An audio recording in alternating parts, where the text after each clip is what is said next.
Paalala muli sa mga motorista bago bumiyahe, i-check ang inyong sasakyan. Sa Antipolo, Rizal, isang truck ang nasunog matapos umalpok sa isang poste at kubo. Ayon sa Office of Public Safety and Security, nawalan ng preno ang truck base sa salaysay ng pahinante. At para maiwasan maka-aksidente, ibinangga na lang daw ng driver ang sasakyan sa isang poste. Dadamay ang katabing kubo na may mga panindang buko. Sugatan ang may-ari ng mga paninda. At matapos sa ilang sandali, nagliyab na raw ang truck. Ayon sa pulisya, bagyang nasunog ang isang motorsiklo na nakaparada sa gilid ng kubo. Napulang apoy makalipas ang 20 minuto sa tulong ng dalawang responding fire truck.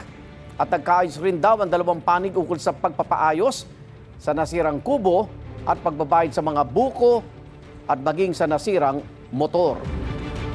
Igan, mauna ka sa mga balita, mag-subscribe na sa GMA Integrated News sa YouTube para sa iba't ibang ulat sa ating bansa.